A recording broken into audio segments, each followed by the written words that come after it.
도박자의 가지고 쓸 수 있는 유일한 카드는 이혼하겠다 내지는 버리겠다 이런 정도의 카드인데, 사실 도박자가 도박에 빠져있을 때 그런 소리가 잘 안 들려요.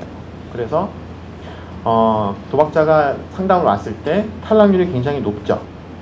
실제로 전문기관이나 혹은 이 기관을 찾는 도박자가 없고 비자발적으로 의뢰되지만 역시 지속상담을 유지하는 수도 많지가 않습니다.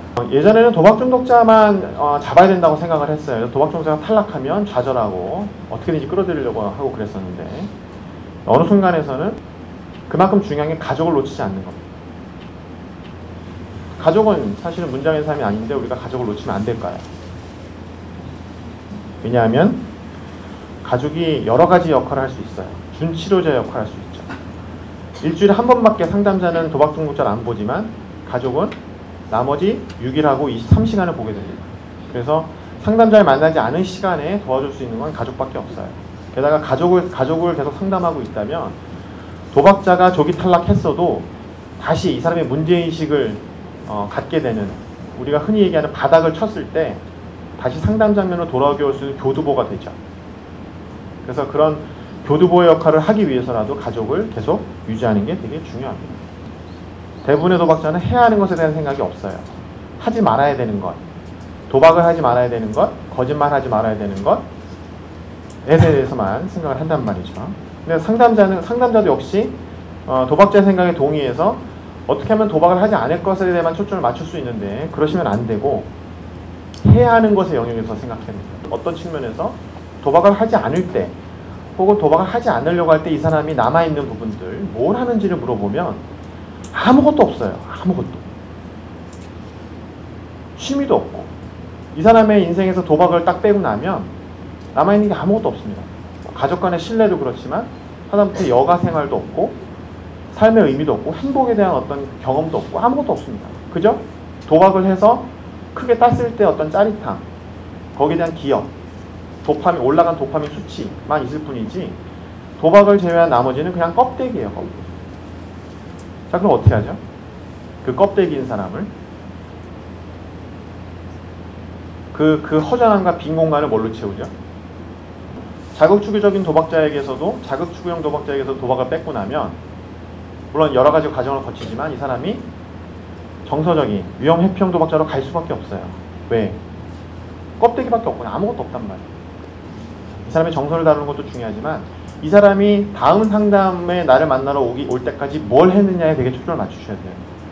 누구를 만났고 어떤 활동을 했고 여가 시간에 뭘 했고 일에서는 어떤 보람을 느꼈고, 이런 긍정적인. 그래서 중독이라는 게 굉장히 부정적인 영역을 다루는 상담인데도 불구하고 실제로 상담자들이 초점을 맞춰야 되는 부분은 굉장히 긍정심리학적인 접근입니다.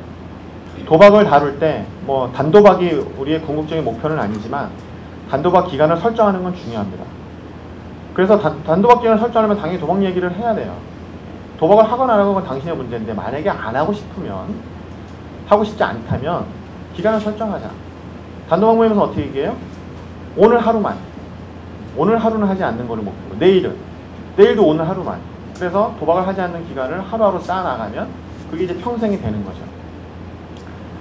그래서 단도박 기간을 설정하는 것도 도박자에 따라서 단계별로 접근합니다. 그래서 우리가 왜 도박자에게 뭘 물어보나요? 도박을 가장 오래 끊어본 게 언제냐? 얼마나 끊어봤냐? 언제부터 언제까지냐? 그걸 물어보는 이유가 이 단도박 기간을 설정하기 위해서입니다. 밖에서 남들에게 들었을 만한 것들을 상담자가 얘기하는 건 아무 소용이 없습니다. 도박을 끊으세요. 그거 몸에 해롭습니다. 도박은 나에게 축이에요. 그렇게 얘기하는 건 아무 의미가 없어요. 왜? 충분히 듣고 왔으니까. 그럼 뭘 얘기해 줘야 되죠? 이 사람이 밖에서 도박을 언제부터 언제까지 끊어야 되겠다는 얘기를 사람들이랑 해본 게 있을까요? 물론 머리로는 맨날 생각합니다. 머리로는. 요번 주만 경마장 가고 다음 주는 가지 말아야지.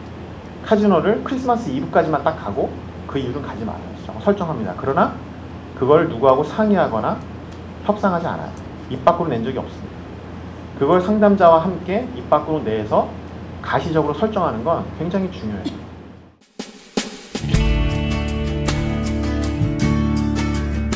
약물 치료가 필요하냐? 이것도 저는 역시 장면에 따라 다르다고 봅니다. 병원 장면에는 당연히 자극추구형 도박자가 많이 가고 더 심각한 문제가 있는, 어떻게 어떻게 보면 자기 스스로 자기 통제력이 완전히 상실된 사람들이 많이 가기 때문에 나트렉스는 효과가 있죠. 상담 장면에서는 약물 치료를 하든 안 하든 상관없이 약물 치료만 해서는 안 된다. 반드시 도박 중독 전문 치료나 상담을 병행해야 됩니다. 선별이 되게 중요합니다. 어떤 사람이 나트렉선에 잘 반응하는 도박자냐 아니냐를 뭐 상담자들 중에서 이제 심리평가를 다 하시는 분들은 심리평가 도구를 사용해서 변별할 수가 있고, 내가 잘 모르면 그걸 잘 아는 임상심리학자나 심리학자에게 도움을 받으시면 되겠죠. 이 공존 장애가 재발 가능성이나 혹은 도박에 다시 노출될 수 있는 위험성을 높이는 요인 중에 하나예요. 그걸 약물 치료를 하지 않고 내버려 두면 반도박 상태를 유지하는 걸 방해하게 되죠. 그래서 결국은 치료에 해로워요.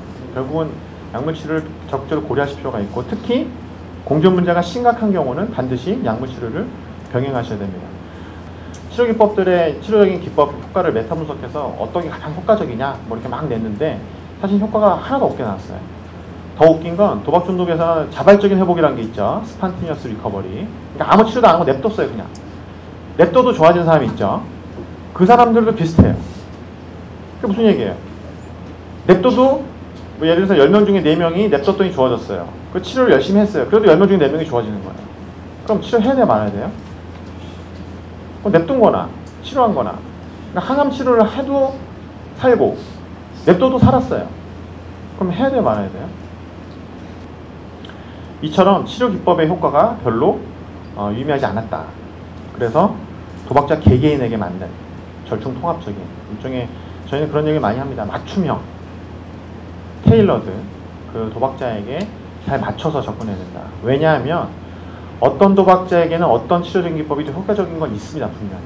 그러니까 도박 중독 전체에 대해서 뭐 인지행동 치료가 효과적이다, 뭐 동기 강화 치료가 효과적이다, 정신분석적인 접근이 효과적이다 이렇게 말은 못해요. 그러나 내가 보는 이 도박자에게는 효과적인 치료 기법이 분명히 있습니다. 그래서 그걸 찾아내는 게 되게 중요해요.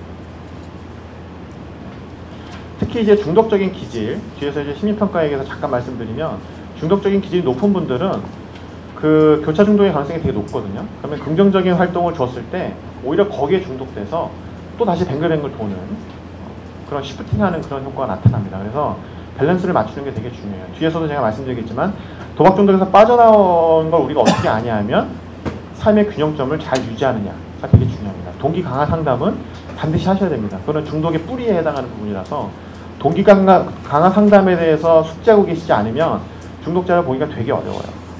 내가 커버할 수 없는 건 전문가에게 의뢰해서 같이 팀 어프로치로 접근하면 됩니다. 그래서 타이밍이 되게 중요해서 어떤 준비도가 되어 있냐, 도박자가 얼마나 준비되어 있냐에 따라서 적용 가능한 치유법이 조금씩 달라질 수 있어요. 상담 장면에 상담을 받으러 왔던 도박자를 평가하는 데 있어서 이 사람들이 부인하는, 난 도박 중독자가, 난 도박 문제가 없다라고 얘기하는 게 말로는 그렇게 해요. 근데 평가를 해보면 아무 문제 없다고 얘기하지 않아요. 예를 들자면 심리평가 해보면 이 사람이 뭐라고 얘기해야 될 것 같으면 우리가 생각하기에 나는 아무 문제가 없어요 라고 얘기할 것 같죠. 근데 그렇게 얘기하지 않습니다.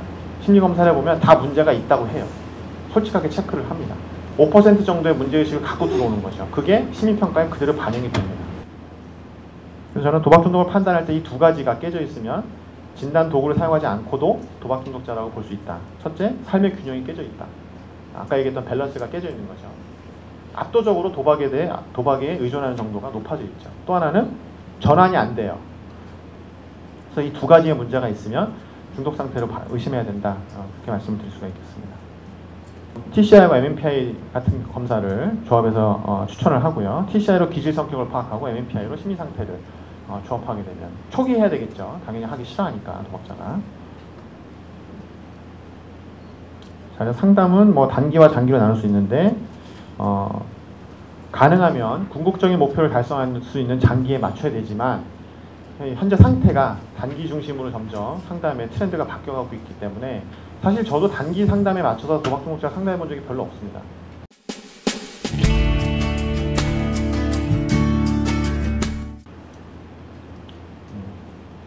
중요한 건 이겁니다. 아까도 나왔지만 중독으로 인해서 발생한 부정적 결과를 스스로 책임질 수 있도록 최선을 다해서 돕는다.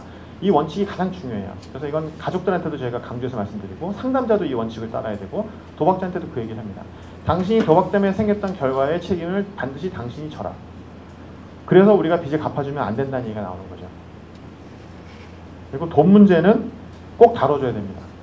꼭. 이 돈 문제라고 하는 게 뭐 도박 자금을 차단하거나 빚을 관리하거나 이런 것만 중요한 게 아니라 채무 변제 계획이나 자산 관리나 물론 근본적인 건 이제 전문가, 뭐 자산 재무 설계사나 혹은 뭐 법무사나 이런 분들을 만나서 하셔야 되겠지만 이런 부분에 대해서 도박자 상담자가 알고 있어야 돼요. 전혀 모르고 그건 제 전문 영역이 아니까 이쪽에 가서 얘기해 보세요. 이렇게만 해서는 되지가 않습니다.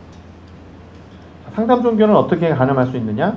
반도박 기간을 연장하는 것만으로는 알 수가 없다.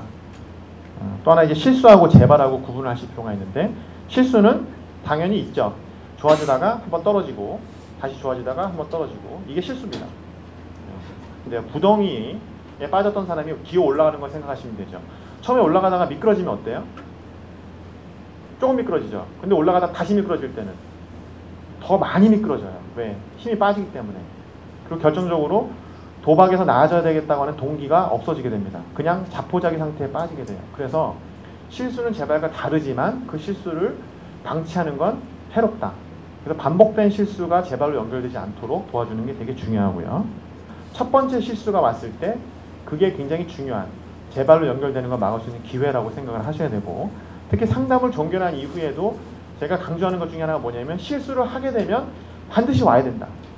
다시 인볼브해서 그 치유의 과정, 회복 과정을 분명히 상담자도 인간이고 도박자도 인간이기 때문에 상담을 하는 과정에서 놓친 게 있어요. 뭔가 환경 요소가 없단 말이죠. 그게 뭔지를 찾아서 그 구멍을 메꿔야 물이 새지 않는다. 보통 그렇게 얘기를 하고 처음 실수했을 때 반드시 와라. 이렇게 강조를 합니다.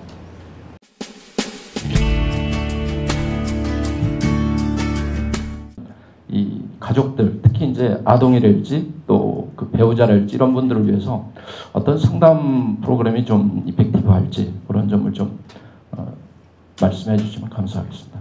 똑같은 개인 상담이라도 도박자를 대상으로 하는 개인 상담에서 배우자를 대상으로 하는 개인 상담, 그 다음에 부모님을 대상으로 하는 개인 상담, 자녀를 대상으로 한 개인 상담 이런 식으로 대상에 따라서 치료적인 기법을 확대시켜 나가는 게 초반에는 좀 더 도움이 될 거라고 그렇게 생각을 하고 그 이후에 이제 어떤 다양성, 어떤 다양한 치료적인 기법들을 도입할 거냐 그거는 조금 약간 2차적인 문제라고 저는 생각합니다.